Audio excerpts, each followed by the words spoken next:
Wow, what energy. Every year, there's a lot of energy, but this year, well, as Chris mentioned, and thank you for doing a great job, Chris. I want to thank all of you for joining us this evening. It is because of events like this and people like you that we can award student scholarships to the HRD program. I especially want to thank our sponsors. If it weren't for our sponsors, the annual networking reception would not be possible. It simply wouldn't produce the results it has for the last several years. I would like to thank the team of graduate assistants who have worked all year to plan tonight's event. And finally, a special thank you to Gina Sorgini and Bridget Boston for their hard work and dedication to the ANR and to the HRD program.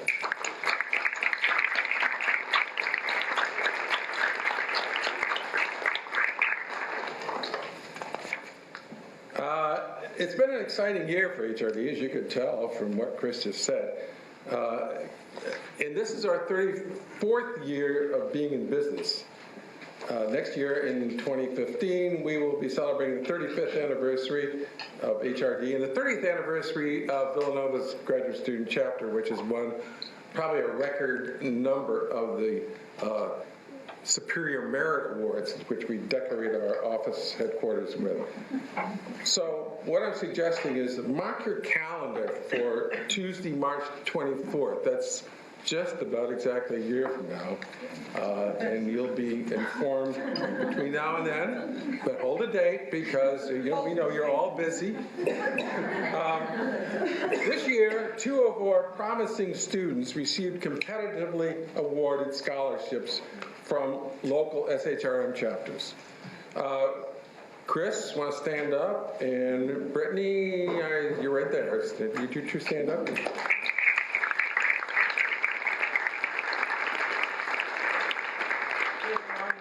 From Greater Valley Forge chapter, and Brittany won the award from the Chester County chapter, both of whom are helping support this event tonight.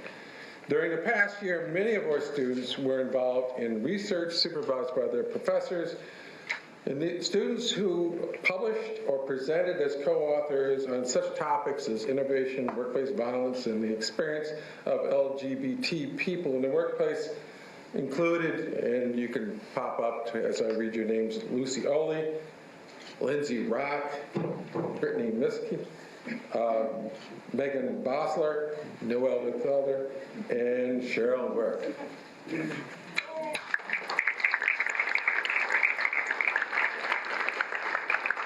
Villanova's HRD transitioned into a global program over the past couple of years was prompted by a combination of events.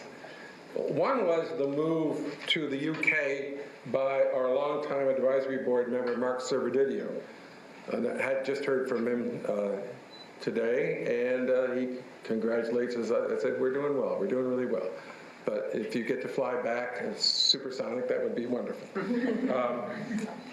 We were contacted by the State Department and asked to meet with the delegation from the Mekong Valley in South Asia to discuss HR education.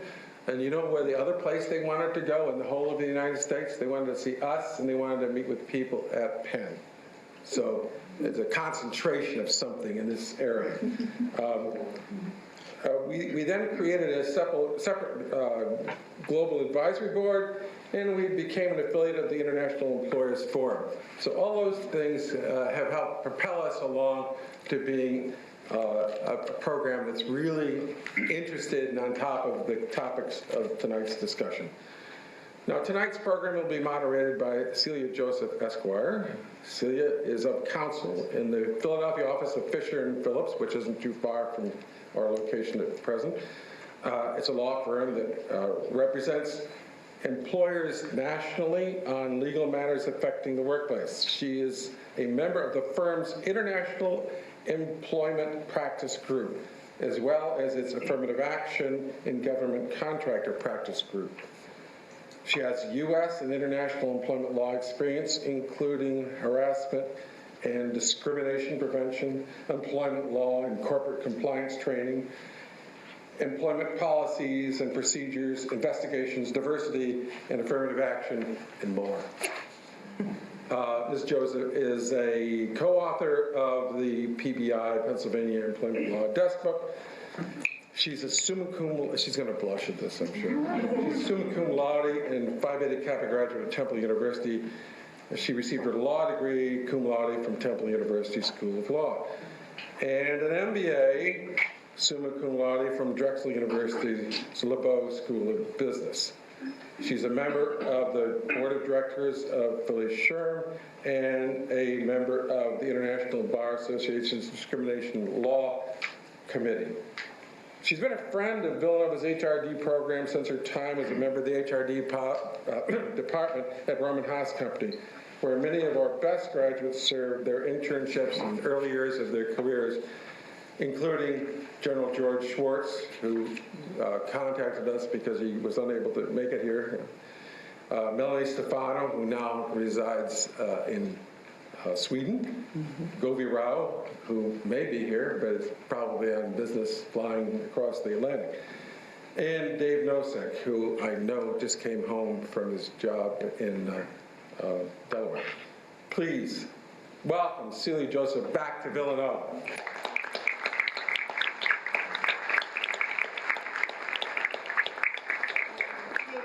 So much. I can't thank you enough for being here today.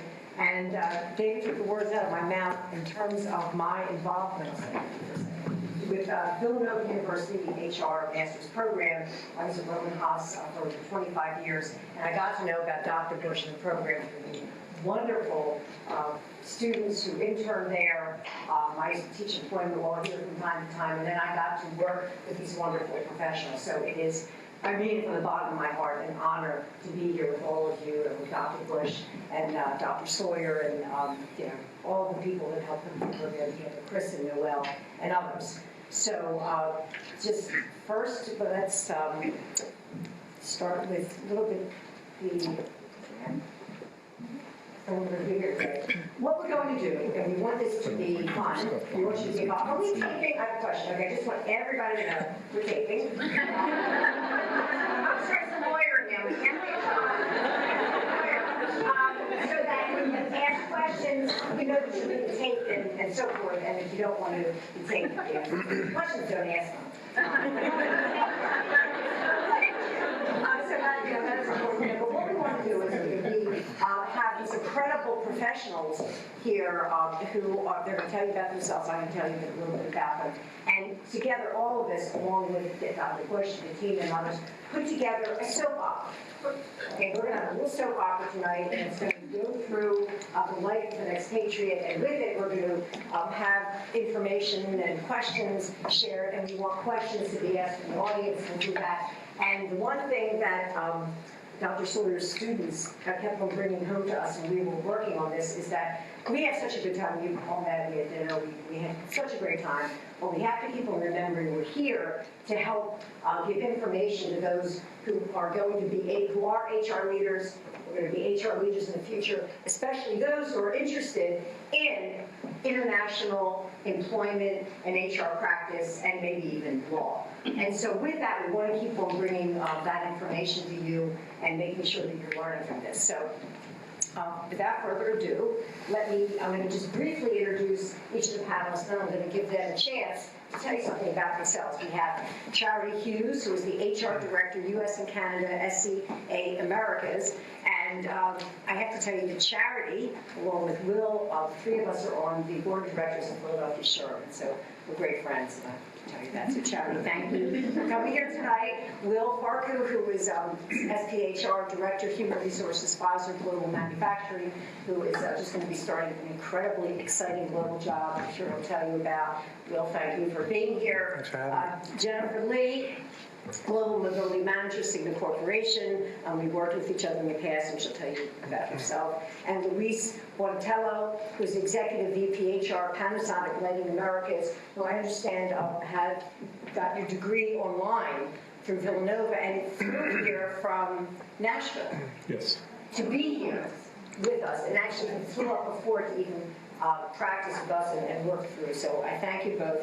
And as David said, I'm from Fisher & Phillips. I'm an employment lawyer and also former HR professional, deal manager for a large chemical company. So let me first start with Jennifer. I'm going to have the panelists give a few minutes to tell you about themselves. Jennifer? Okay, great. Thanks, Celia. So thank you first and foremost for the opportunity and inviting me to share a little bit about myself and share a little bit about my experiences. So I joined Cigna about a year ago, just under a year, to oversee the Global Mobility Program. Cigna is predominantly a domestic company, but it's undergoing a global growth model. And in that, they're looking at providing a lot of mobility opportunities to its employees and really looking at an alignment with talent strategies to the mobility opportunities. So it's a really wonderful chance for me to help build out that practice. Prior to joining Cigna, I worked at Goldman Sachs, where I lived in Tokyo and Hong Kong, and a similar role where I had management for global mobility. And then from there, I worked at a pharmaceutical, Bristol Myers Squibb, for a few years. And then my primary background is not actually in HR, as I speak for the SHRM, but I'm actually an accountant. So I came from an expatriate tax background at Ernst & Young first. So there's my very brief background. Thank you. Very impressive.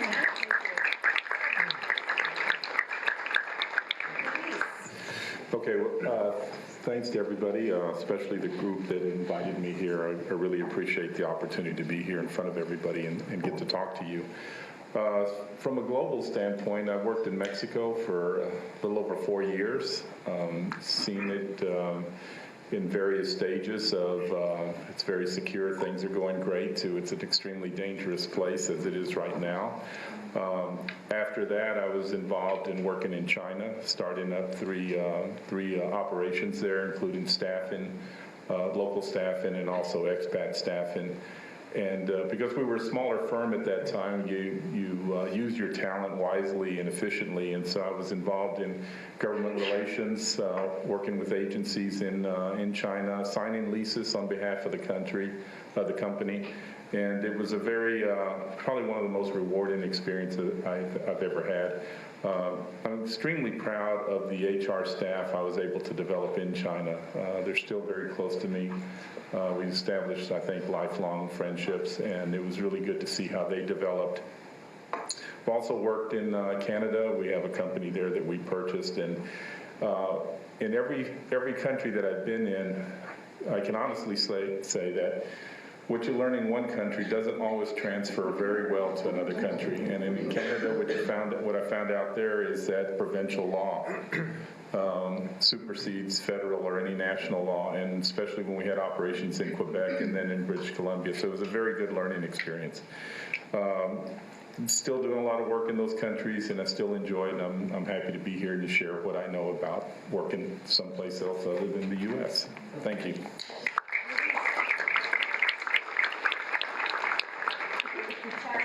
Thank you so much. I want to start, like the other panelists, by just thanking everyone involved in tonight's program. So certainly thank Villanova SHRM, Villanova graduate programs, and everyone, the faculty, the staff, everyone that's been involved. So also my fellow panelists who are so esteemed, as well as Celia, our moderator. So just a little background about myself. I actually started with an international IT consulting firm a few years back, and that was my first experience really working for an international company. And believe it or not, when you work for an international company, the very first thing that you struggle with is the most logistical thing imaginable, and that's just time zones.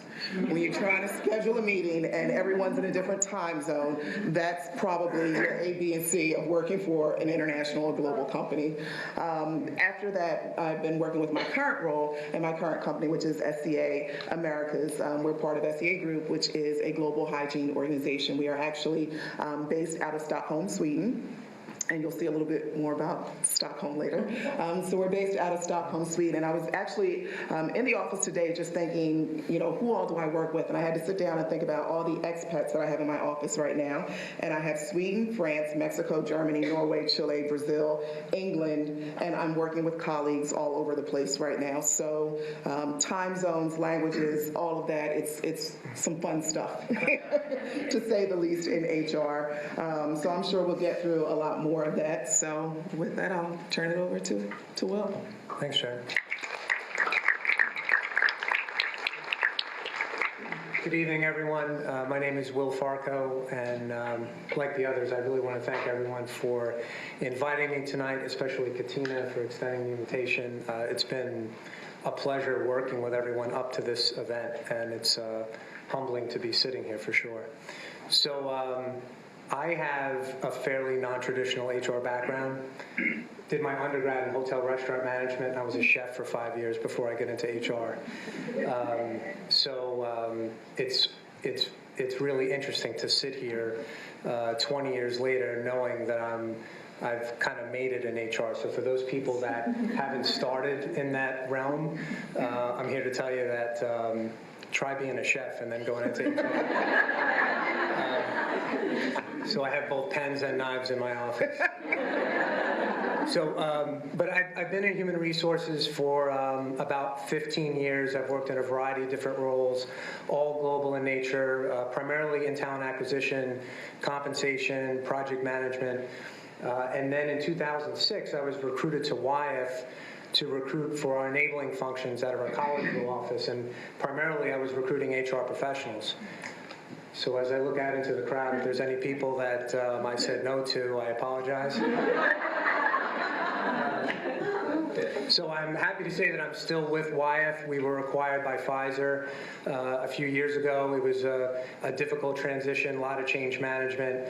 I was fortunate through that change to survive this long. So I've been there about 8 years. And for the last 3.5 years, I actually stepped out of HR and worked in the business in an operations management capacity, supporting global manufacturing and our external supply business unit, which is long and short of it. So instead of making the drugs at a brick and mortar site, these were the drugs that we contracted out to a third party. So I was involved in communications, governance, implementing metrics, and a lot of talent management as well. So it was a phenomenal experience. And I did that with the goal to get back to HR. And when Katina approached me about this speaking opportunity, I said, why would you want a guy that's not in HR to be on this panel? And she said, just for that very reason, because you've done that stint in the business. And happy to say that I went back to HR in Pfizer 3.5 weeks ago.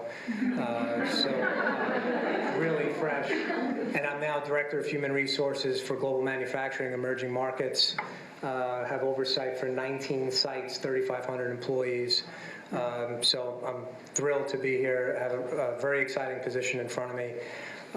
And just a little bit academically, I got my master's in HR from Widener University. I completed the Villanova Continuing Studies program not once, but twice. I loved it so much.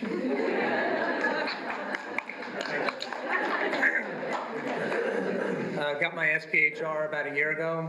I also sit on the board of Philly Sherm. Again, I'm just thrilled to be here. So thank you. Okay.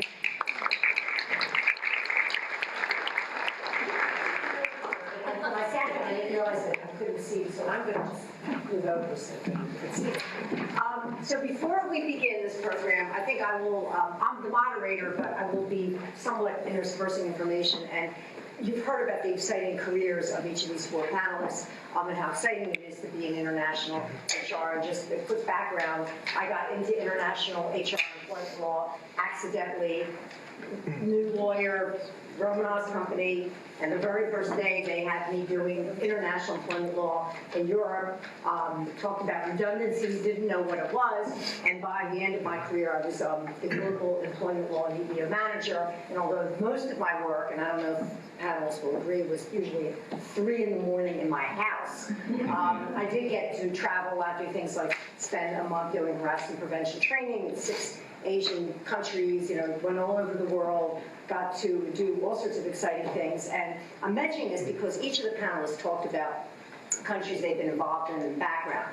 In an hour, in 15 minutes or so, we cannot tell you about every country in the world, every experience. So what we're going to do is give you a smattering of different types of issues and experiences that people consider, and then even some information specifically about countries. And then afterwards, we'll have a little reception and some dessert. You can talk to us even further. So without further ado, okay. Do I have to do it the right way? Yes, You have to raise one foot. Escape? Yes.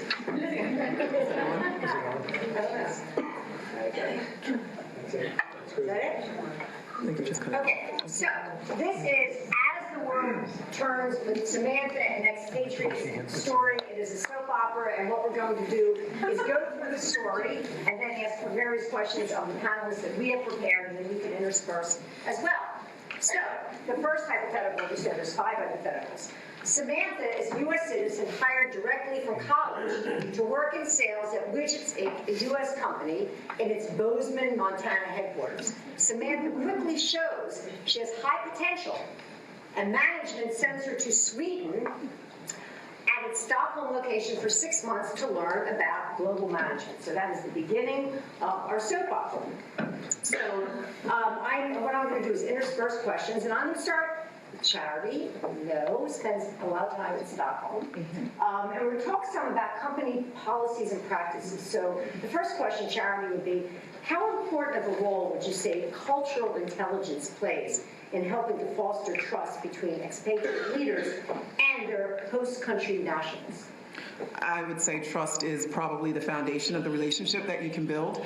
You really can't go anywhere until you establish that trust. And that trust is really built off of credibility and really making sure that the folks that you're working with understand who you are, what you're bringing to the table, what credentials you have in a way that's non-threatening to them.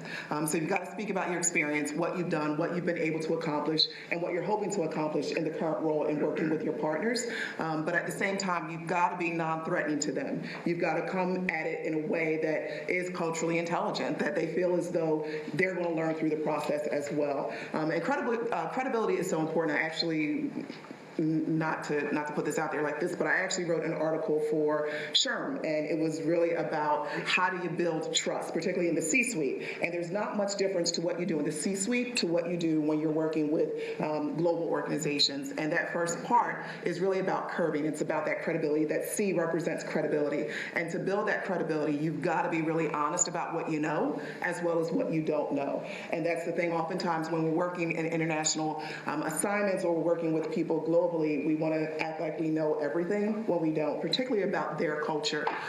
Whether it's comments that we make that we think are smart or funny that may be off-color to them and we don't know it, we've got to go into that relationship really with honesty to say, tell me about your culture, I'll tell you about mine, I'll tell you what I know when I'm bringing in terms of skills and competencies, and start the relationship that way. Charity, thank you. I know that the group here would like to learn more about how one gains knowledge. And you give an example of how, if you want to start, how do you learn? Well, we're sitting in a school right now, right?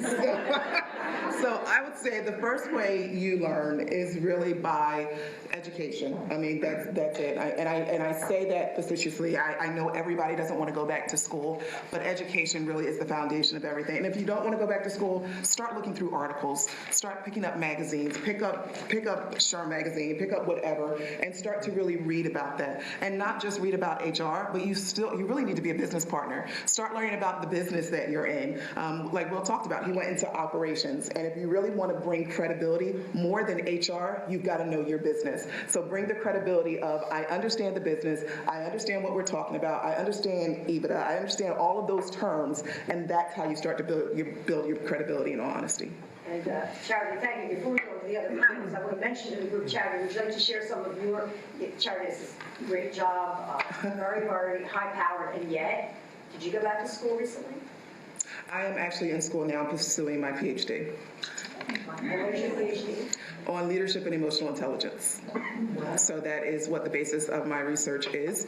And to be honest, when we talk about global organizations, it really is about cultural and emotional intelligence. The two are so linked, and it's really important when you talk about leaders, and we'll get to succession and so forth, but when you're really talking about global leaders, the only way a global leader is going to be successful is really through that emotional intelligence, knowing who they are and what they're doing and what they're bringing to the table, and being able to manage their own stuff with managing other people's stuff. Charity, thank you. I want to open this up to the other panelists in terms of the same question about the role of cultural intelligence. Does anybody else want to address that? The comment I would like to make on acquiring this cultural or bridging the gap that occurs in all cultures, especially as you're trying to integrate, is that for the HR professional, you need to think differently. You need to learn how to collaborate in the face of uncertainty. Be comfortable with ambiguity, with complex issues. Be patient. You will make mistakes. I think what Charity said is that you don't know it all. Don't assume that you do. And people will help you through the gaps if you can develop that trust.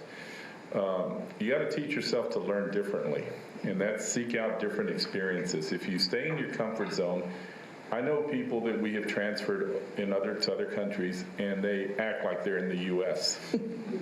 From how they get to work to what they eat for lunch, and you have to break out of that. The small things are the things that people start to connect with you, and the rewards come from that. And you also finally have to act differently. Start sponsoring people or associate with people that are different from you. Look in your own offices. Look at the people that work for you. Look at the people that you're going to hire.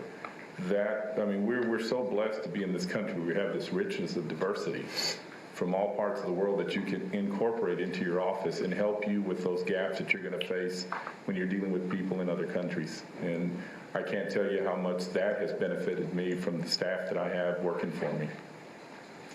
Great, thank you. I was going to say that for me, and having lived abroad, was stop focusing on the differences amongst each other and really focusing on the similarities. And some of the similarities is as simple as, let's go out for dinner because that's what we like to do, to the common goal. We need to make X amount in revenue. We need to reach this business need. So I would say that really understanding the foundation of one another and not focusing on creating gaps and the differences and reconciling that makes a big difference in how we work globally. That was a great comment. And Will, do you want to add something? Yeah, just a common thread. When we talk about trust, it's at the end of the day, it's about building relationships with people.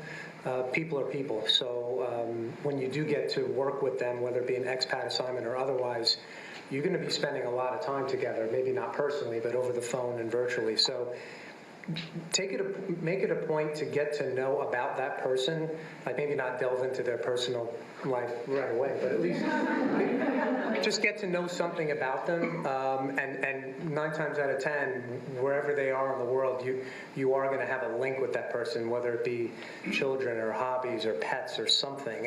And just that little nugget helps build that trust.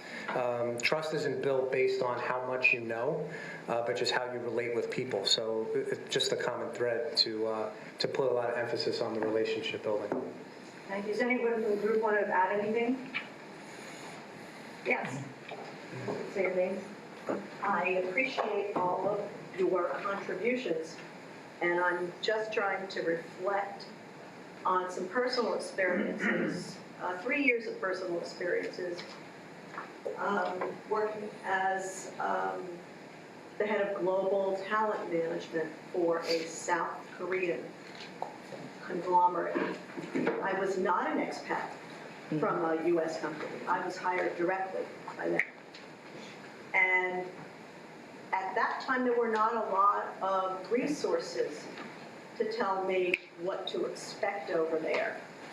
So my word to the wise would be to understand their leadership style first. And I think one of you said, don't act as though we're here in the United States. Well, you know, leadership here is, sometimes it's shared, it's collaborative, but not where I was for 3 years. And so had I known that before, I would have been a little bit more command and control, because when I tried to bring a collaborative leadership style, at least introduce it, they were not interested in that because they were so unaccustomed to it. It was scary for them because they've always been told what to do. So just find out what's going on there first. And thank you, and I think that so much of that goes to the experience that you can read and you can, read and go to school. But in the end, it's often having those experiences that you learn from and then you build upon. Charity, you mentioned in your introduction that you work with people from all over the world, even when you're here, the Sierra Center, Philadelphia. And so we talked about expats because Samantha is an expat. Are people familiar with the word impatriot or impat? An impat is basically someone from another country who comes here. So Charity, how would those experiencing the impatriot side of globalization create good policies and procedures for those who are coming from other countries here to the U.S. to work? I would say first and foremost, we all know that the U.S. is a very litigious, sorry Celia, litigious society, and we are governed by a lot of employment laws. One of the things that we do is we actually, and it's not just those coming from other countries, it's actually all of our managers, we put them through a program, Putting Law to Work, and it's very fundamental. It's about how do you understand what you can and can't do, what you should and shouldn't do as a manager working with people. But we specifically focus on it for those that are impatriots to help them understand, because this is completely different, and what they're allowed to do in other countries, what they're allowed to say, how they're allowed to behave is completely different. So that's one thing. We actually put them through some really good training. Another thing that we do is we like to assign mentors to them and really help them through the way and kind of guide them. And to your point earlier, I think when you assign a mentor, that's someone that you can connect with quickly to help you get through some of those cultural nuances. So that certainly helps as well. But it can be a huge challenge. It can be a huge challenge. And I think training is a lot of it. And then to Will's point, it's relationship. It's getting down, spending time with them. As the HR person, it's good for you to spend some quality time with those people that are coming over here, those impatriots. Schedule regular time with them. Get to know what's going on. What are their questions? What are they struggling with? Because oftentimes, initially, it's the legal things, but at the end of the day, it's really the relationship issues that they're having. It's how do I manage? I have one manager in particular that comes from England, and the style is very abrupt. The style is very in your face, and I'm going to tell you what I'm thinking, and it is not boding well with our employees at all. And it actually surfaced in our all-employee survey. So now we're starting to coach even more to help him understand this is what the team is perceiving from you. This is why when you said that, you didn't think it was bad, but they didn't receive it how you intended it. And we go into intention versus actual realization of what happened. So a lot of it is training, a lot of it is coaching, and a lot of it is just relationship building and spending time with them. That is very helpful. And I would say that whether it's impatriot or expatriate or managers coming here or going elsewhere, we've heard the same sometimes about U.S. managers and might go elsewhere, who their styles might be great here in Philadelphia, New York, California, but maybe different elsewhere. Absolutely. Other members of the panel, would you like to talk about that? So I would say I have a comment. Similar to what Charity had shared, I also think expectation management is key right off on the onset. So part of the impatriot and expatriate process is really having that orientation to anticipate concerns for the individual. What will be the schooling situation when you go to Hong Kong? What would be the credit issue coming into the U.S. as a foreign national? So the conversations we have become very personal very quickly. And it's because we really try to assess what are the needs and then anticipate the questions and concerns that they'll face as a result of their assignments. Jennifer, thank you. Any other comments from the one thing that I just want to mention when we talk about relationships from the very, very beginning, an experience I had when I first started doing employment law internationally, I had to call someone from England, and I came from a very modest family of modest means, and I thought long-distance calls were expensive. So when I wanted to talk about an HR matter, I would call and go, "Hi, this is Celia Michelson, and let's talk about the matter right now," just by getting right into it. And years later, we were on the same team, we were great friends, and he goes, "Look, we're great friends, I really like you so much now, but I have to tell you, the first time I talked to you on the phone, I thought you were the lawyer from, I'll say, Penn." Because you just jumped right into it, internationally, and you don't have to get personal, as you say, real personal, but like, how are you? How was your weekend? How long have you been with the company? Something that I think breaks through to relationships, and that's probably universal.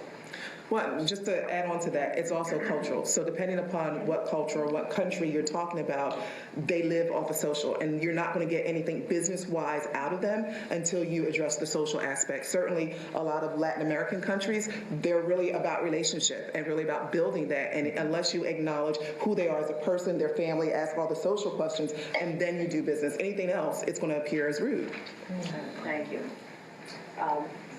Now, we're in our Samantha story, and Samantha has just started with the company. She just finished college, and if she is going to be going abroad or be chosen, I'm wondering, I'm going to ask, and I'll start again with Charity, then we can go around, can you provide best practices on choosing employees to be offered international assignments to begin with, and then how do you create a succession plan?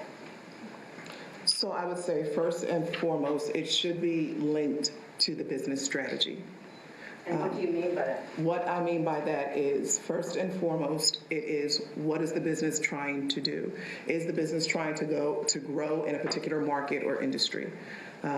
And that's where you need to start. So even though we like to think it's about the individual, everything needs to start with the strategy because it is a business. So if the strategy is to grow in the Americas market, then who needs to be in the Americas market because of their skill set and what's going to help us grow there?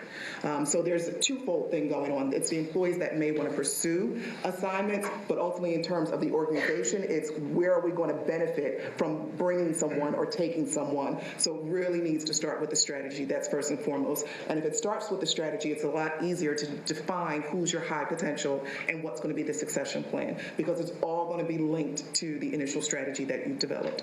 So I would say with that, start to, again, learn your organization, learn your business, where are we trying to grow, or where do we need some additional support because we're already there, but for some reason we're taking a back step in the market. We've lost market share or something of that nature, and we need this type of talent in that type of environment. So that's where it really starts. And then in terms of identifying your high potential, after you get to the strategy, it's who's open to change, who's adaptable, who's flexible, because it's going to be really hard to send someone to another place if they're not someone who's very adaptable. And how do you judge that? It depends on how long they've been with the organization, because if they've been with an organization any length of time, you've got some experience in terms of their performance, because every organization right now is in the midst of change. Everybody is changing. I mean, change is changing at a rapid pace.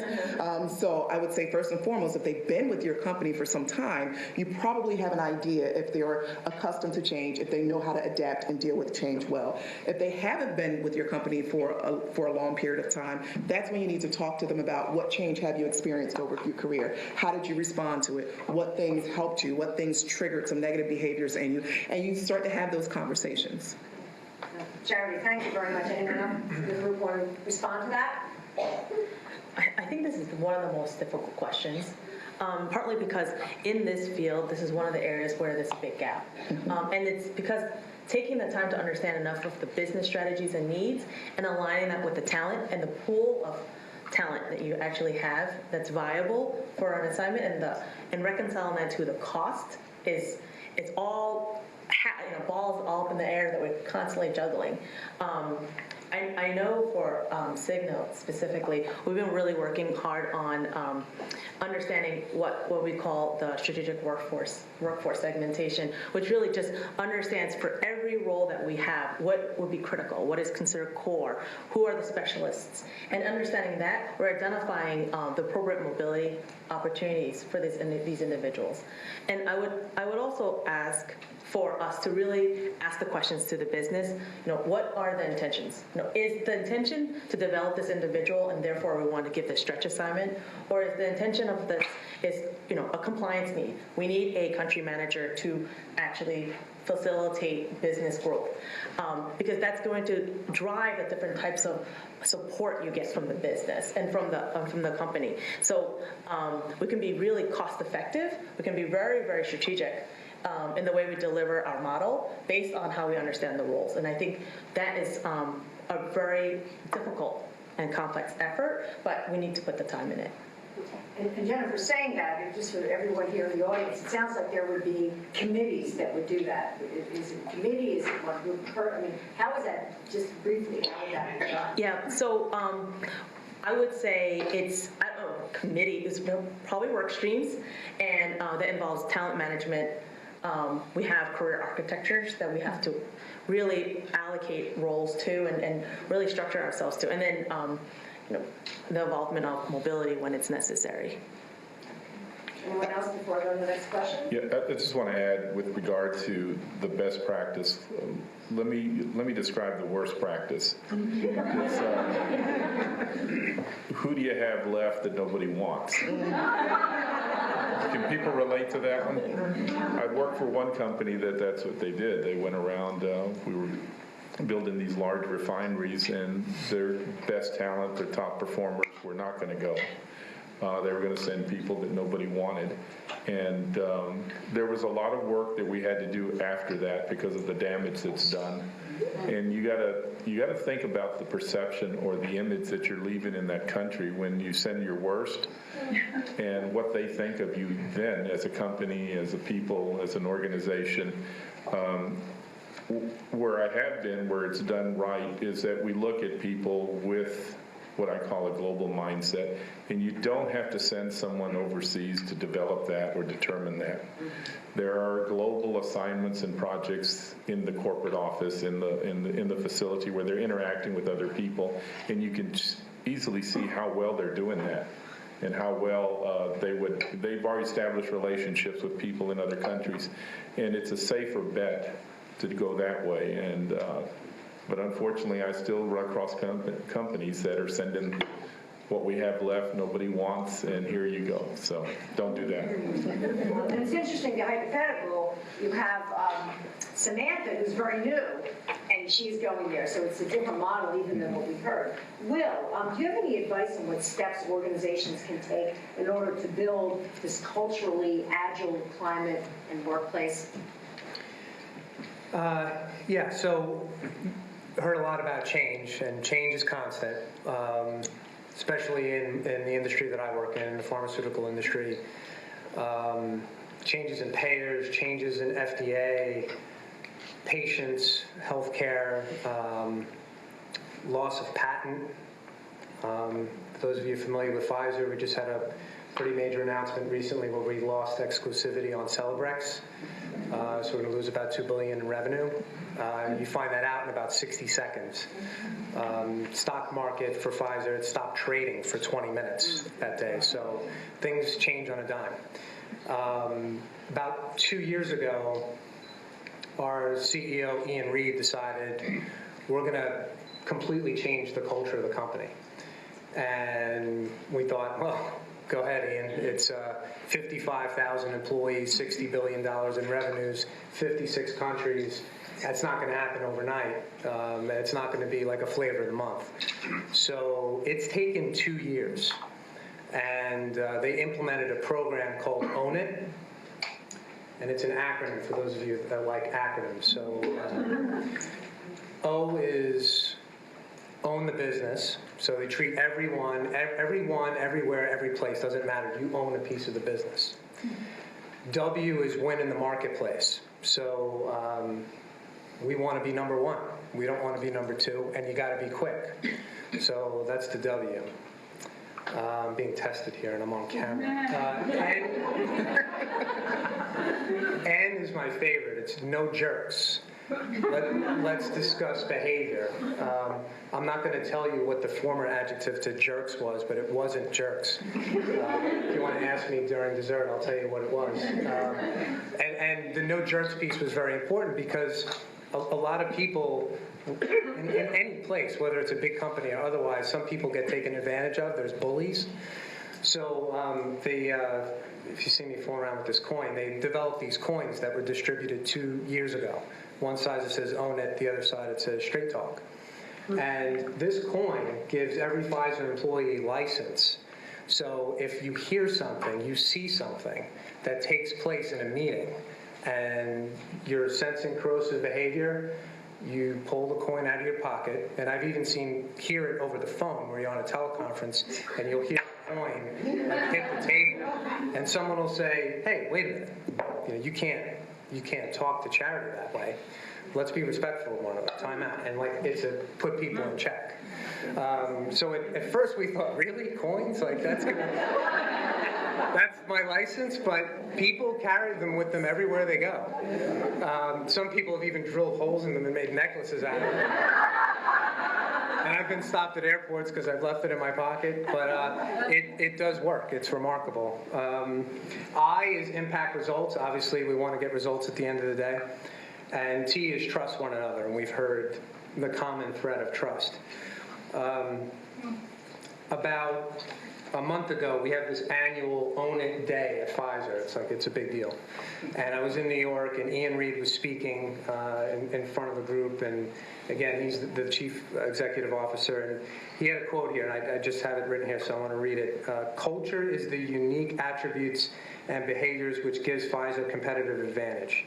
It's our culture that will differentiate us in the market. So he's not talking about strategy. Now, don't get me wrong, we do talk about strategy, but it's the culture that ultimately will differentiate us. Another piece that I want to share, when you talk about changing culture, we talked about trust. Did anybody attend the symposium last week? All right, good. So Steve Forbes was our keynote speaker.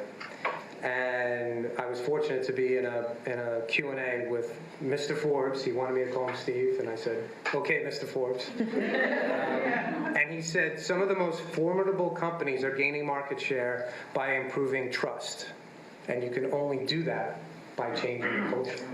So you're talking about a major CEO of a huge company and a thought leader like Steve Forbes, and they're talking about culture and trust. Again, not to say that strategy is less of, but it's not going to happen overnight, and it has to be a program which everyone can embrace. And in the Own It culture, it doesn't matter if you're in Jakarta or California or Australia or London, it works everywhere. So it has to be something that everyone can embrace. Well, thank you very much. If I can just- And I want to say that we have this long soap opera. We try to get through all of it, but even if we don't, the next question is so important to me that I'm going to ask everyone, just to take about 2 minutes to address this. If any of you have lived as an expat or have had overseas assignments or trips, what can you share about what you've learned that can help expats, business visitors, students, and companies? And I'll start, Luis, with you. Embrace the area that you're in. Embrace the culture that you're being sent to. Also network with other expats, but don't neglect the people you're working with in that home country. It can be a very rewarding experience. It can also be a very damaging experience if you don't acclimate as quickly as possible. There's a lot of things that you can do, but one of the things I stress to people is get involved in something outside of work that puts you involved with the community in some form or fashion, whether it's a volunteer program, whether it's a community assistance or something, or whether it's teaching English, or you'd be surprised how many opportunities there are for U.S. people in other countries. And that interaction helps you to get over the rough spots, to get over the time when you realize, well, you're not in Kansas anymore and things are different. And you'll come out of it. Be prepared for those low times when you realize you're not in Kansas, but you'll come out of it if you persevere and you're involved. You get involved outside of work. An example of something that you did. I am bilingual. I speak Spanish, but I wasn't born in Mexico. I never lived there, and I get sent there. I learned the language from my parents. And I had to acclimate. I had to understand I'm very punctual. My staff in Mexico is not. And they don't sneak into an office. They're high-fiving everybody and talking about, and it was an annoyance. It was something that really bothers me. My wife's laughing. She's in the back because she knows how I am about being on time. But what I did, is you start to make these mental judgments. Okay, well, if they're not on time, they're not serious. They're, and you got to get out of that. You got to get back into, okay, you're still observing, you're still understanding. But one of the things that I learned, they don't leave early either. The workday is defined by when they finish what they're doing. And the social aspect of it was important to them. And they're not going to come into a room and not recognize you or talk about, what did you do this weekend or whatever. But everything you had on the agenda will get done. But you're not going to go home at 4:30. It may be 5:30, it may be 6:30, maybe 7. It's okay. It's so time is different. How we look at time and then how they did, and it was it was something I had to learn. It was something that I got to back out of this, understand this, but you learn it also through close friendships that you develop with your staff and other people that say you get used to it. Don't worry about it. It's okay. Everything you want to get done will happen. So. Louise, thank you. Jennifer, is there something you'd like to share? Yeah, so living overseas, you go on an expat assignment, you have certain preconceived ideas. I would say that you don't look at the opportunity as a career, but really as a personal development. And really, I use this example because in my story is that when I first arrived, I kept comparing everything back to the U.S. When I went food shopping, I went in, and I remember very distinctly going to a grocery store and looking at apples. And it was like $6. And I was thinking, I'm never going to eat fruits again. I can't afford it. So I remember saying, all right, I really want this apple, so I'll go out and purchase this, spend the $6. But I remember thinking, this is like, and I don't know if this is a term, but the Snow White of apples. It was perfect. It was red. It was not bruised. And it was the way an apple should taste.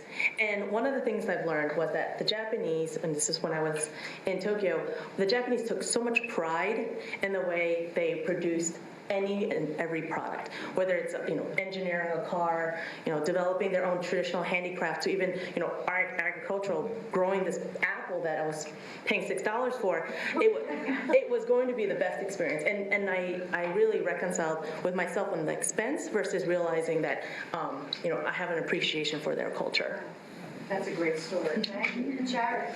So I would say I have not been an expert. I have not lived in another country, but I've certainly traveled a lot. And I have to echo what Louise said, get out, learn the culture. So one of the things that I make a habit of doing when I travel is let me do some sightseeing. Let me go to whatever, interest the people that are there, whether it's the museums or whatever it's the churches or whatever it may be, get to learn the culture, because through some of those experiences and through visiting some of those places, you learn a little bit about their culture. You learn a little bit about what things mean to them. So even if you are not actually living somewhere, experience the culture when you have an opportunity to travel and ask questions. I'll come back to the office and say, hey, I went to this place. Talk to me about it. Why is it so important? Why is this some place that you tell everyone to go? So don't just visit, but visit and then come back and show an interest. Ask some questions about it. That is just super advice, and it sounds like if you can, try to spend an extra half day or a day or whatever to get all of that experience, and we'll end up with you. Some thoughts? No, I just want to echo what Charity said. I mean, I was fortunate enough to do some travel to Eastern Europe and Asia. Try to learn as much as you can too, not only while you're there, but before you go, so you don't go in with any assumptions. And more often than not, the people that are welcoming you, they love having you there. And you typically do get treated very well when you travel. So take advantage of it and enjoy it. And I would like to add to what Will said. I always, whether I was going to Louisville, Kentucky, or Beijing, I always found that people were so welcoming. They meet me at the airport, they would take me to dinner, they would introduce me to families. Remember, when you have business visitors to come here, to the Philadelphia area, wherever you are, also invite them to your homes. take them out to a cultural event, bring them to, to Citizens Bank. Bring them to the Amish country. Bring them, I have friends from Singapore, and I took them to the Amish country, and I took them to the shopping around there. I mean, you do that because it's synergistic, and it also helps with not just you, but the learning of your family. Exactly. So that's all great advice. I'm going to try to get to. Second hypothetical. Samantha's assignment comes to an end, but she's now dating Darren, an employee at the Stockholm office. Samantha doesn't want to relocate to the U.S. unless Darren is transferred there and unless Widgets will ship her new high-end glass, art, and furniture collection to the U.S. Samantha explains to her manager that Widgets often transfers the wives and significant others of male employees. Does Widget want to transfer Darren? Suppose they don't. Can they force Samantha to relocate without Darren?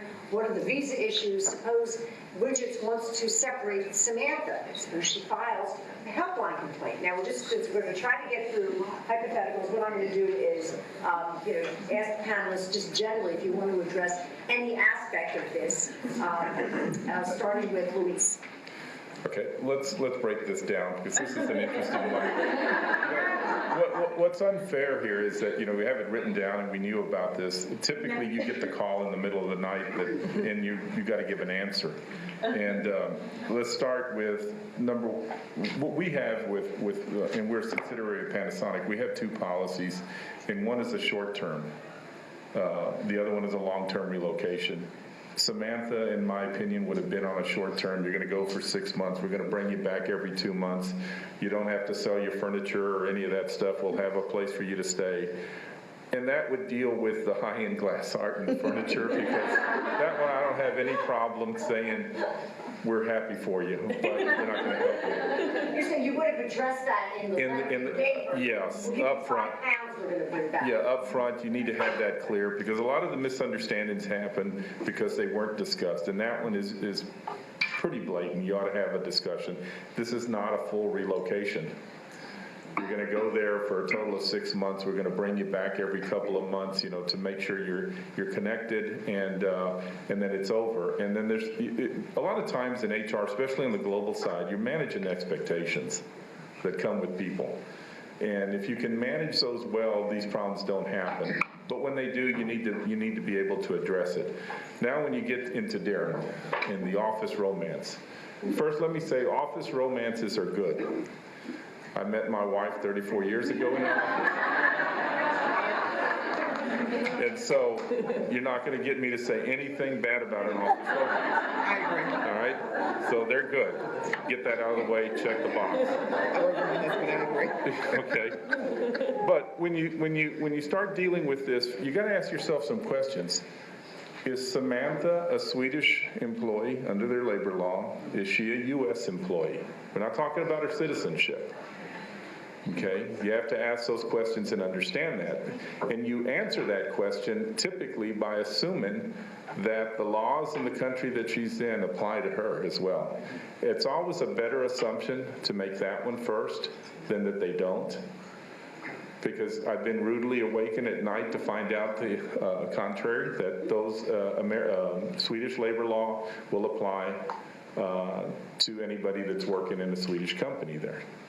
Okay. Now, there's probably some ins and outs. There's probably some, you have to be employed for 6 months or something. There's all kinds of things.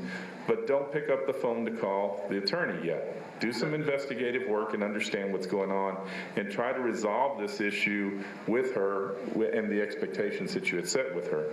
The other part you need to know that in Europe, especially Sweden, there's EU directives, there's Swedish labor law, and cohabitation is more popular than marriage. Yeah.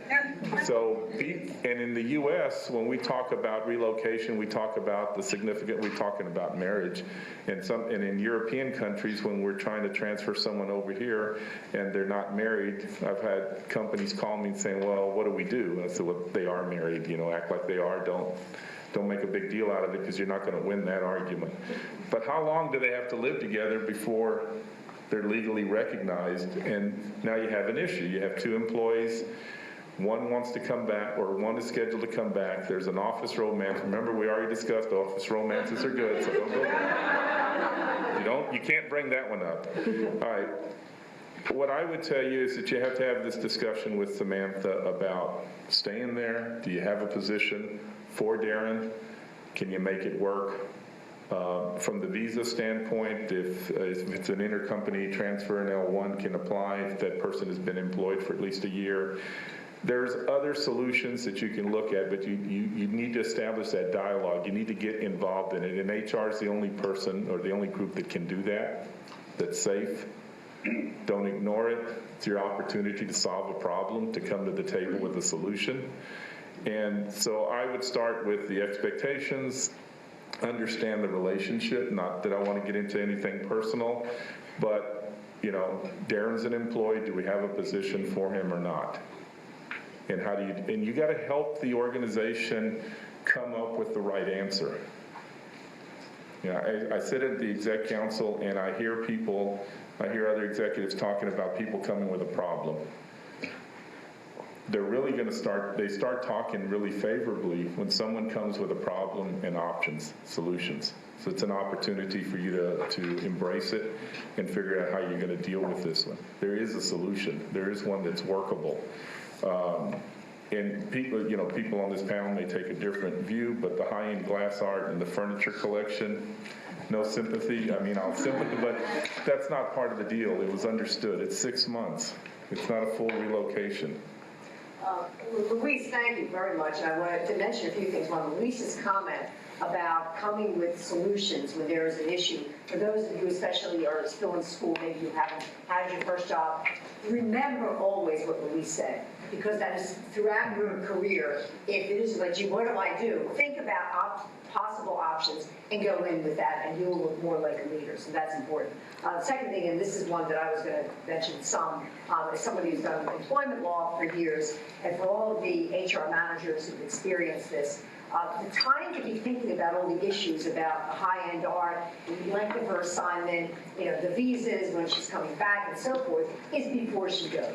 And so try as much as you can to lay all that out, whether it's an assignment letter, where some people like contracts, I prefer assignment letters, the issue about whether they're actually employees in Sweden. It's a surprise to many that even if somebody is an expat, they actually often, usually sign agreements in that country. And so even though there are these various conventions and treaties that say, well, maybe it's their home country that the law more pertains, generally, the labor tribunals of the countries where people sit, the minute they get there, they will say the law pertains to them.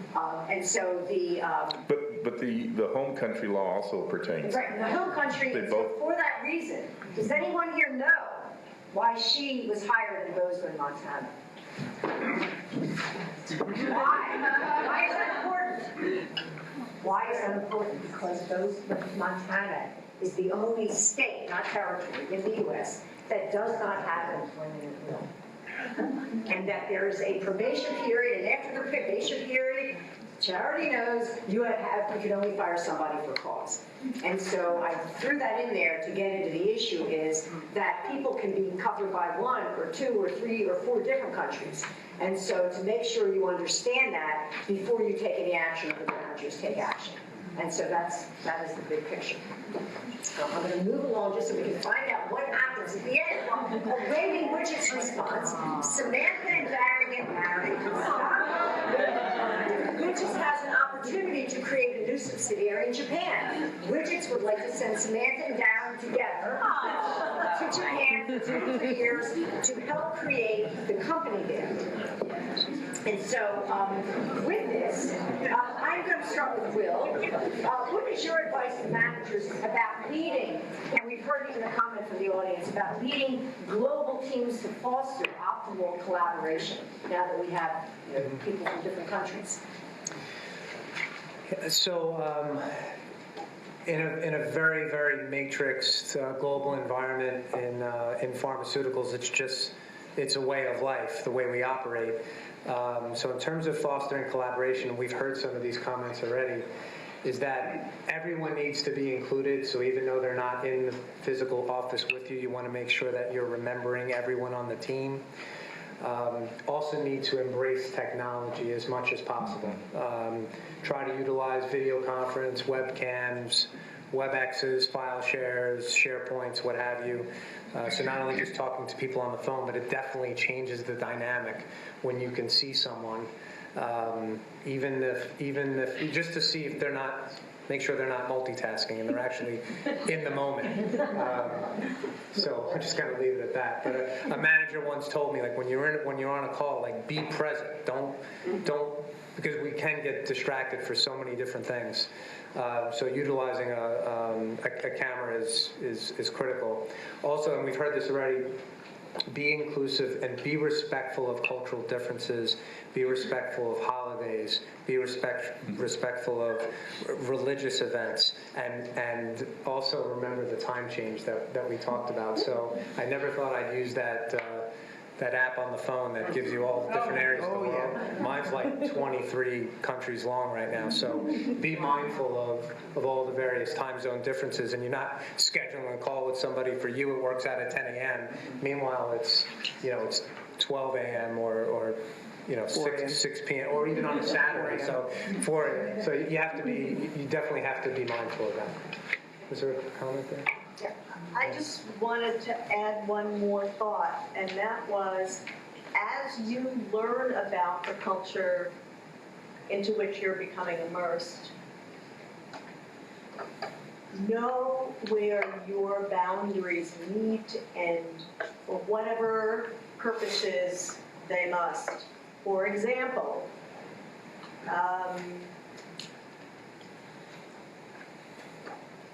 the drinking culture in Korea is extremely over the top. And most evenings after work is over at 10 o'clock or so, most of the men go out and eat and drink. And if you've been included in that, you need to know how much you're going to drink. And if you're not, you need to know that too, and find acceptable reasons for drawing those boundaries that won't make your hosts feel bad. Thank you. Thank you very much. And Jennifer, I'm going to ask you a question about this hypothetical. You live in several different countries. What advice do you give about developing employees beyond learning about culture and instead growing as a true global leader? Yeah, so I want to share another story, because it's how I answer most of my questions. And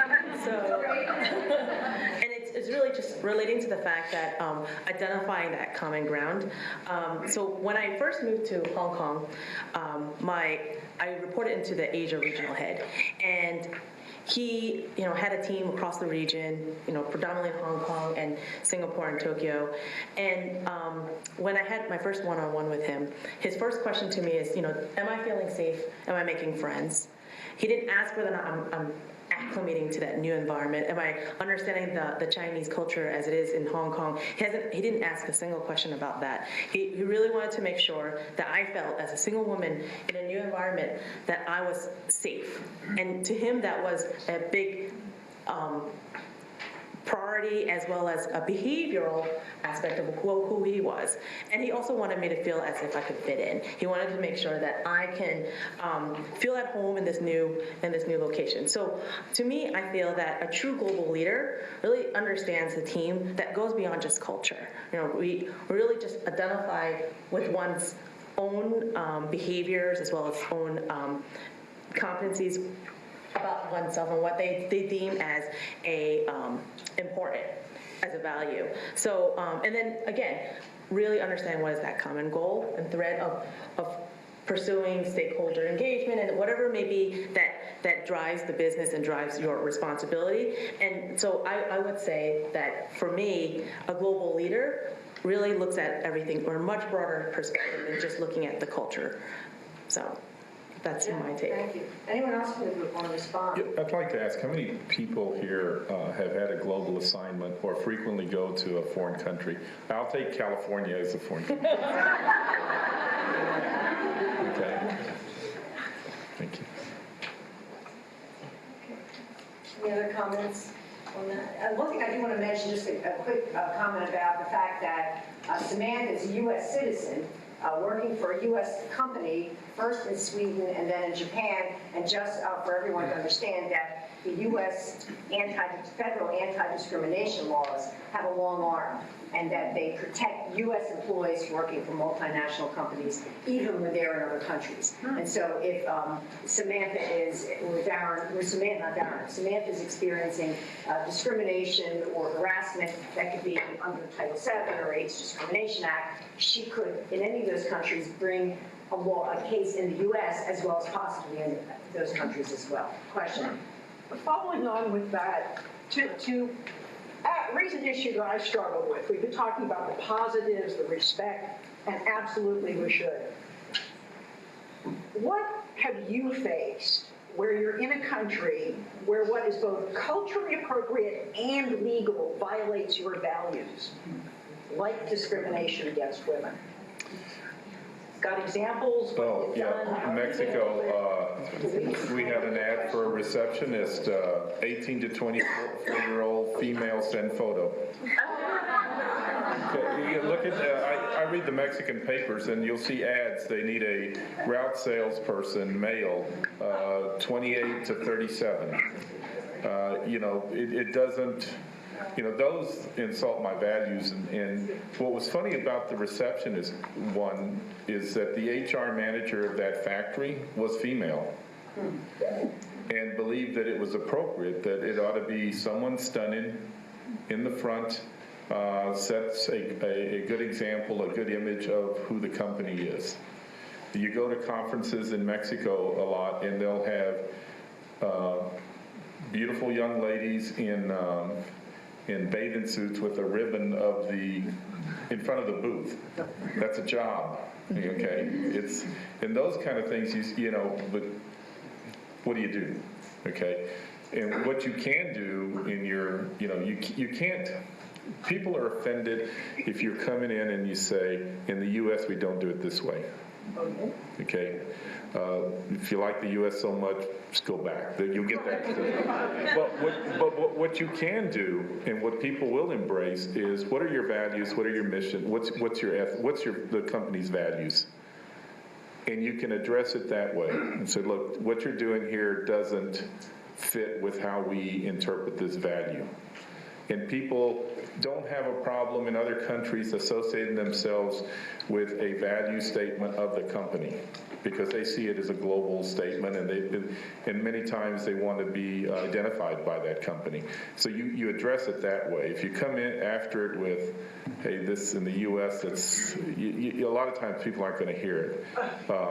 But if you address it based on your values, you can make more headway.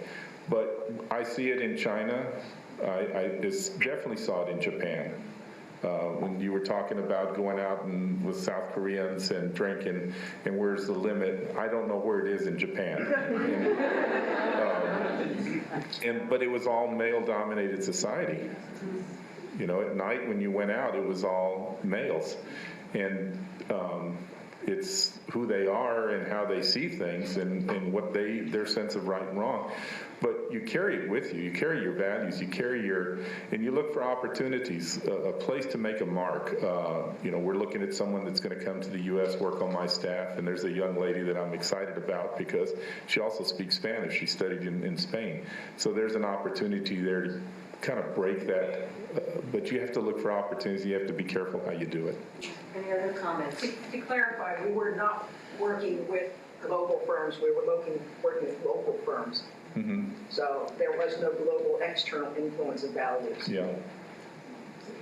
No, I was just going to echo what Luis is saying in terms of core values. So I think that is so important. And if a company has core values and the culture is strong, meaning individual experience is closely linked to the corporate experience, that's how you know the strength of a culture. When that culture is really strong, then those values will start to permeate in every aspect of an organization. So to your point, one of the things that we have struggled with a lot is the whole age factor. I mean, that's huge for us. And particularly when it comes to recruiting, we always get resumes resumes with age, marital status, children, all this on a resume and picture. And, you know, originally the recruiting staff at some point was just forwarding the resume. And I'm like, no. I know that's how they submitted it, but we've got to scrub it, take all that information off before we forward. But it becomes a cultural nuance. I mean, they don't realize that you can't do that. They don't realize coming from another country, if they are expatriates here, that no, you should not put that stuff on a resume, that we don't want to look at that. But it's a learning process, in all honesty. And, yeah. It's interesting you bring up a picture, because some people put their pictures on business cards. And I wasn't sure whether that was appropriate or not. But one individual did this, and I recognized her, and because of that, I was able to look for specific jobs to remember who she was. So there's a pro and con. But LinkedIn, I mean, you talk about not putting pictures on CVs.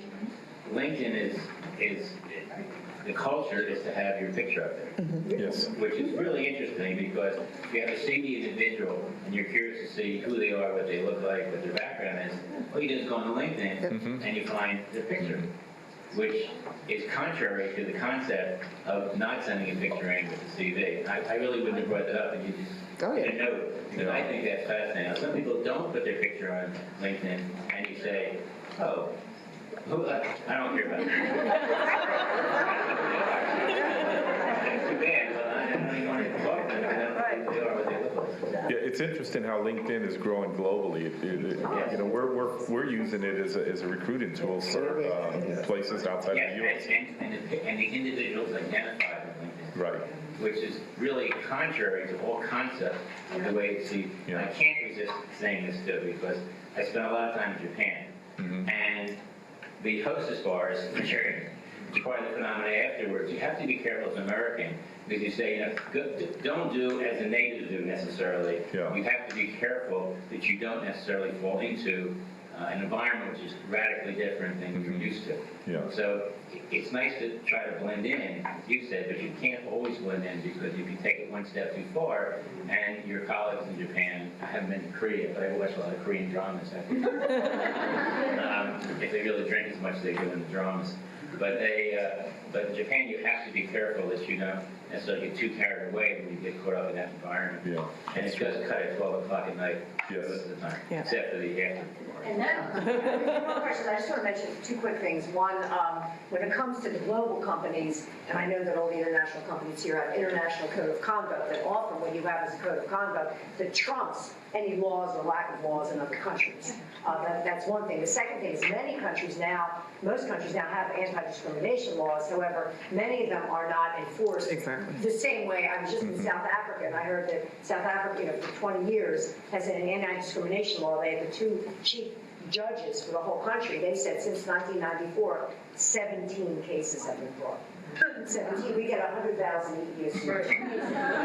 So not growing country. The second thing I do want to mention, this is just, we're talking about Korea, about Japan, and about various experiences and culture. And I think we also have to be very careful, both from a, I guess, an environmental and legal standpoint, that when we read about culture and we read about something, that we have to make sure we're not describing that to one individual person in some way that could look like it is a stereotype, perhaps even a legal stereotype, so that we're not expecting that every person is drinking or everyone is acting the same way, and that's important, I think, for a lot of standpoints. But I did see a question. I do think that, to the comments on the other side of the room, I think there's a difference when you're an HR executive and you're working under the umbrella of a corporation versus, for some of us, our global experience is being hired as a contractor and working as a consultant on another side of the globe. And I remember being in a country in the Middle East and walking down the street with the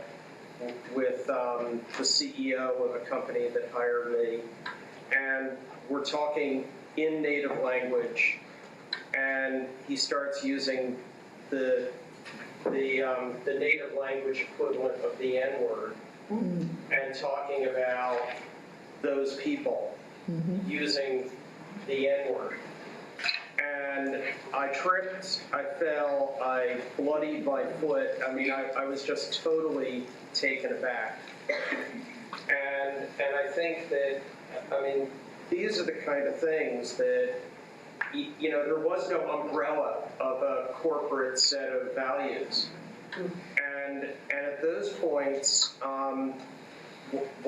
what I found and my partner, who's Canadian, found is, and for her as a Canadian even more than an American, that there was an ability to use your Americanness or your Canadianness as a teachable moment. Mm-hmm. Yes. And as a clarification of values.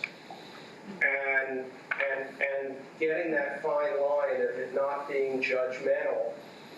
But there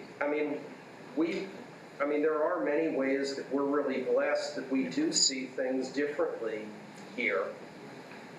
And I think that was, I see nods, I think that was really, you know, Korea, Pakistan, you know, there, you know, other Middle Eastern countries, I mean, we see things differently. And you know, my colleagues, I know that we only have about 5 minutes left, and what I'm going to do is 2 things. I'm going to quickly give you the end of the hypothetical so you know what happens. And panelists, I'm going to ask them one last question, and then we can continue this really vibrant discussion over dessert. So I just have to let you know what happens at the end.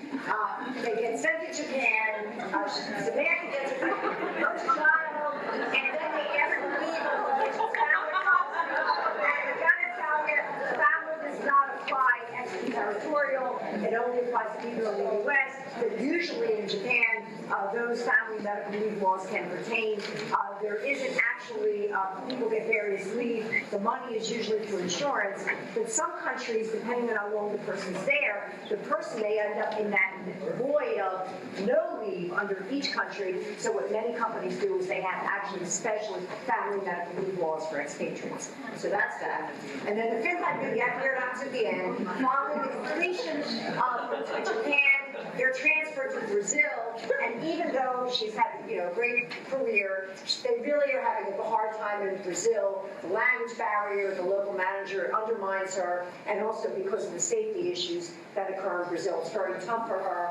They don't feel safe, so she wants to end the assignment early and return home. And there's no open positions, they don't want to lose her, and so I think just get to the final question with the group. That is a big issue in terms of keeping. Actually, let me ask if somebody would just want to respond. What happens at the end of an assignment when someone comes back and there's not a job, but you really appreciate the person? Any thoughts of what you would do? Well, this is the area where the process really breaks down. The bringing back someone that has done everything that you've asked them to do in an overseas assignment, typically the job you have for them or the career path is poorly planned, is poorly thought out. And the majority, if there's all kinds of statistics on this, the majority of people when they return last maybe 1 year and they're gone. And all the experience that you, these high potentials and all the experience you gave them and their development goes to someone else. And the majority of the reason that that happens, and I've seen it, is that that person is not, for example, if it's a corporate setting, that person is not there. So relationships are being built with the talent pool that's there, and that person is hidden from it, okay? And so no one thinks of that person, and no one thinks about that person's career path the way they are thinking of someone that they're interacting with daily, in and out. And so I would say from a U.S. perspective, this is the area that we can learn from our European neighbors that do a much better job of that, where there's commitments, here's what you're going to do. I think, and I'm generalizing here, on a whole, it is not well thought out. It's assumed, and you end up losing the talent that you just spent a lot of money developing. I just want to add one thing. I think what companies need to do to make it more successful is think of it from a project management standpoint, because it really is a project. You've sent someone somewhere, and if you've done it the right way, as Louise said, and as I said earlier, if you thought about it from a strategic standpoint, there's a defined purpose why you're going over there and what it's going to do to help you when you get back individually, personally, and help the organization. Then you can plan it as a project. Then you can have periodic check-ins, milestones, all of those things that you do in a project. So when the person is done and ready to come back, we already know because we've talked about it and we've touched base so many times. So I would encourage anyone that's in an organization, think of it more like a project management perspective as opposed to thinking about it. I'm not going to think about it until the person's ready to come back 2 to 3 years from now. Make sure you're touching base with them on a regular basis. Yeah. And let's let this be the final question. Then I'd like Will and Jennifer, if you have advice on this. They summed it up very well. At the end of the day, you don't want to be reactive to it. It's got to be a proactive process. But I think it's also incumbent upon the colleague as well, not to think that they're going to come back and get their old job put on in a nice package with a nice red bow. So that person needs to be continually networking as well. Kind of similar to what I went through. I mean, even though I was still in the same country and I didn't change countries, when I went on this assignment in the business, I always had an ear to the ground to find out when the next job was going to become available. So if anyone saw the movie Glenn Ross, Always Be Closing, will always be networking. So it's important whether you're inside the company, outside the company. It has to be inherent in our cloth. So it's something you have to do every day. Great advice. Jennifer. I would say, as an HR professional, I would challenge us to think broadly. We here in this example, we're only examining whether or not she has a role in the U.S. Her husband's in Sweden. Do we even examine whether or not they want to consider going back to Sweden, going back to Japan? So we really should think about, what home country might mean for an individual. So really be creative, really challenge ourselves to think outside of the box, especially when you have somebody as talented as Samantha. Well, comment. Yeah, oftentimes when organizations invest the resources for someone to go abroad, as the panelists already mentioned, that it should be a project plan, it's for development, and hopefully that development is to nurture a leader that's going to do wonders for the company long term. But in the fifth example here, where you said that there's a possibility that there's no home when they return, the other dynamic that can come into play is poor performance, or just not meeting the expectations when they were abroad. So I would love to hear the panel's feedback on whether or not they've had that experience, because oftentimes some organizations, they plan for poor performance, because sometimes a leader can go elsewhere and expectations aren't met. But there's a learning experience there as well. And that may or may not be acceptable depending on which organization. So that might be worthwhile just, talking to. And I'm going to ask Dr. Bush, I know we're at the time. Do we have a few more minutes to continue this? Or no? 2 more minutes. That's an excellent question. Also, I just want to make sure that we're not going to be talking about individual situations identifiable, but in a general sense, would the panel like to address this question? A poor performer overseas. Be very careful of terminating someone in an overseas assignment. Unless you've investigated what that's going to cost you, and you still have some obligation to bring that person back. And again, that's managing the expectations. That should have been in their assignment letter. If it works, here's what's going to happen. If it doesn't work, here's what's going to happen, and how you're going to manage that, and everybody understands that. It should not be a surprise, and it certainly should never be a surprise to you what that cost is. Anyone else on the team? I would just say find out if the performance is poor just because it's a skill set issue or if there are poor influences around that person. Oftentimes you can go somewhere or be in an environment where the environment is not conducive to your success. So I think part of it goes back to the root analysis, finding out why. It may not just be that they're a poor performer. It may be that someone is not coaching them, or they may not be perceived culturally in a good way, and other people are equating that to performance. So I think you've got to do some underlying investigation with that. That's good advice. Will or Jennifer, any comments? One more question? One more. Celia's in charge. I just had a quick question. Have you guys ever really taken any credence into dimensional, basically, just measurements, like Hofstede's measurements, or their dimensions? Is that, like when you send people abroad and you're looking at different cultures, like you mentioned at one point in Mexico, that they're on a different time schedule. Is that something that would come up in one of those measurements, or do you just try not to look at it too much? We use it, but don't let it overrule everything else you have at your disposal. Like the employee that's working with you and the opportunities you have to put them in a global setting without sending them overseas will tell you a lot, much more about how they interact. The problem I have with, they're used inappropriately sometimes. They're used as the pass-fail.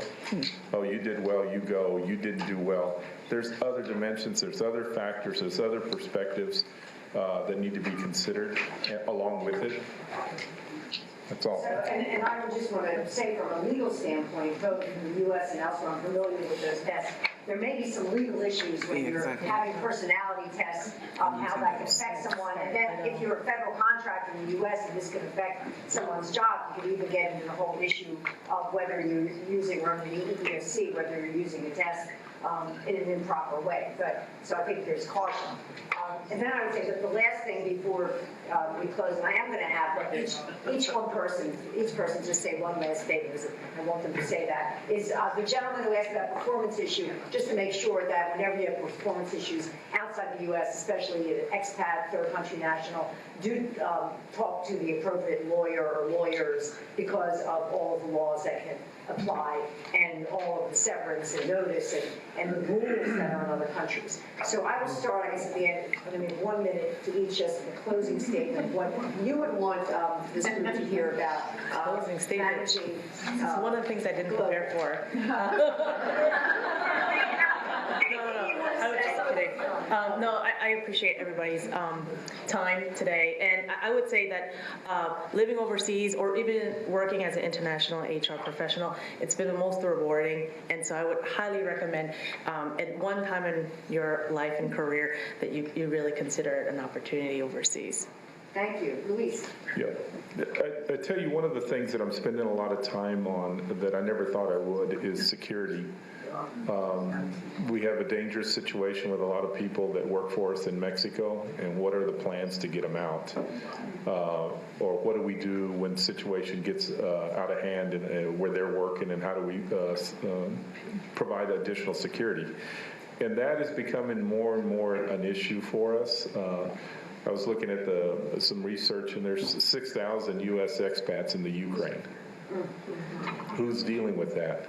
What's the third country or the safe country you're going to get them to if you have to get them out? Have you already made a decision to get the families out? I mean, all these kind of things. And nobody suspected we would have a problem in the Ukraine a year ago. Venezuela, you look around, these things, they're flaring up, and people are caught there, and they're going to call you. The phone will ring, and you have to have it. So start thinking of those terms and start being prepared for it.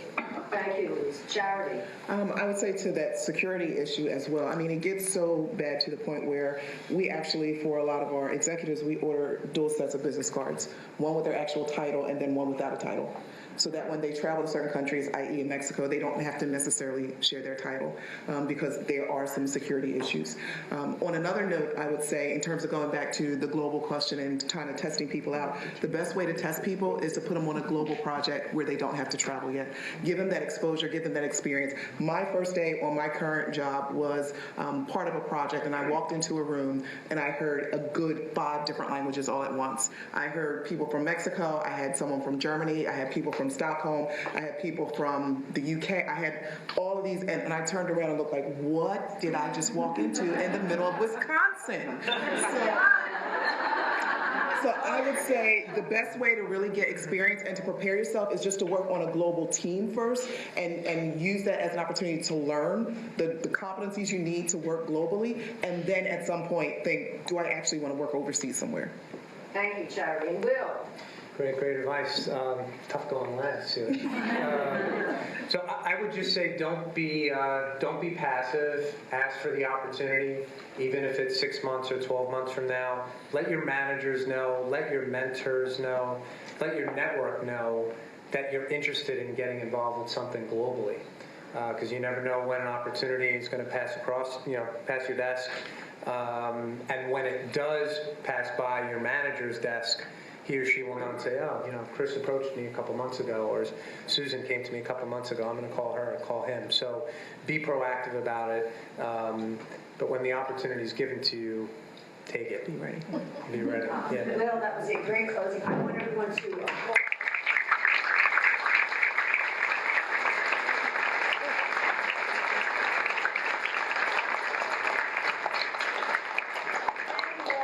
Here tonight and participating. We learned a lot about dessert and some networking, and there's raffle at the end. So thank you very much.